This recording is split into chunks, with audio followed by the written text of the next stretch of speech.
Hello friends, welcome to Kanish குட்டி channel. நம்ம இன்றைக்கி ஒரு சூப்பரான இன்ட்ரெஸ்டிங்கான வீடியோ தாங்க பார்க்க போகிறோம். முடக்கத்தான் கீரை வச்சு செம்மையாக சப்பாத்தி எப்படி செய்கிறதுன்னு தான் பார்க்க போகிறோம். வாங்க வீடியோக்குள்ளே போகலாம். அதுக்கு முன்னாடி நம்ம சேனலில் நீங்கள் இப்போ தான் ஃபர்ஸ்ட் டைம் பார்க்குறீங்கன்னா சப்ஸ்கிரைப் பண்ணி வச்சுக்கோங்க. அப்போ தான் நான் போடுற வீடியோஸ்னால் உங்களுக்கு ரெகுலராக நோட்டிஃபிகேஷனில் வரும். வாங்க வீடியோக்குள்ளே போகலாம். ஒரு பாத்திரம் எடுத்துக்கலாம். 2 கப் அளவு கோதுமை மாவு சேர்த்துக்கிறேன். இருக்கட்டும். முடக்கத்தான் கீரையை இதே போல் க்ளீன் பண்ணி வச்சுருக்கேன். நல்லா வாஷ் பண்ணி எடுத்துக்கலாம். நல்லாவே வாஷ் பண்ண பிறகு ஒரு கைப்பிடி அளவு தான் வந்திருக்கு. ஒரு மிக்ஸி ஜாரில் சேர்த்துக்கலாம். உப்பு, 1/4 ஸ்பூன் அளவு ஜீரகம், 4-5 பூண்டு பல் சேர்த்து அரைச்சி எடுத்துகிட்டு வந்துடலாம்.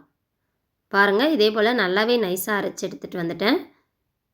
எடுத்து வச்சுருக்க மாவில் ஊற்றி நல்லாவே மிக்ஸ் பண்ணி விட்டுக்கலாம்.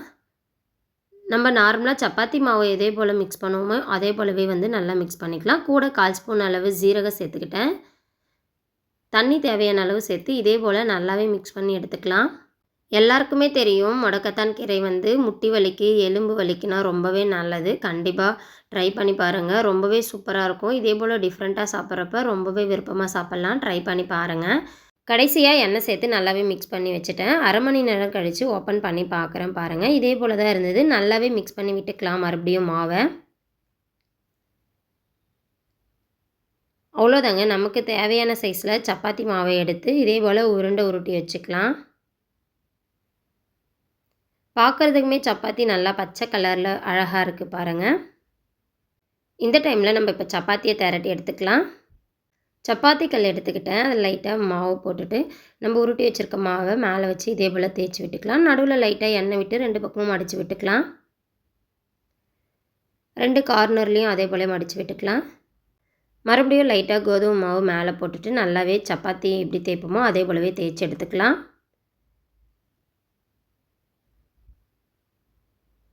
நடுவில் எண்ணெய் விட்டு இதே போல் நம்ம சப்பாத்தி தேய்க்கிறதால நல்லா சாஃப்டாக வரும். இல்லை எண்ணெய் அவ்வளோ தேவையில்லைன்னா நீங்கள் ஸ்கிப் பண்ணிக்கோங்க. நான் வீடியோக்காக மட்டும்தான் இதே போல் ஒரு 4 மட்டும் போட்டு எடுத்தேன். ட்ரை பண்ணி பாருங்கள், நல்லாவே இருக்கும் சாஃப்டாக.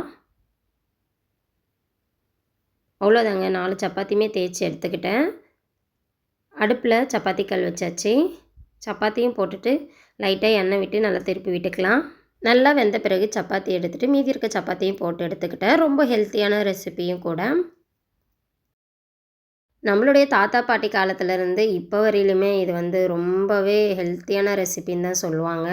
கண்டிப்பாக ட்ரை பண்ணி பாருங்கள். உடம்புக்கு ரொம்பவே நல்லது. நம்ம தோசை மாவில் கூட மிக்ஸ் பண்ணி செய்யலாம். இதே போல் நான் சப்பாத்தியில் செஞ்சதால் இன்னுமே சூப்பராக இருந்தது. ஜீரகம், பூண்டு இது எல்லாம் சேர்த்து செஞ்சதால் ரொம்பவே சூப்பராக சாஃப்டாக வந்திருந்தது. அவ்வளோதாங்க, சூப்பரான முடக்கத்தான் சப்பாத்தி ரெடி ஆகிடுச்சு. இந்த வீடியோ உங்களுக்கு பிடிச்சிருக்குன்னு நினைக்கிறேன். பிடிச்சிருந்தால் லைக் பண்ணுங்கள், ஷேர் பண்ணுங்கள், சப்ஸ்கிரைப் பண்ணுங்கள். அப்படியே பக்கத்தில் இருக்க பெல் ஐகானையும் கிளிக் பண்ணுங்கள்.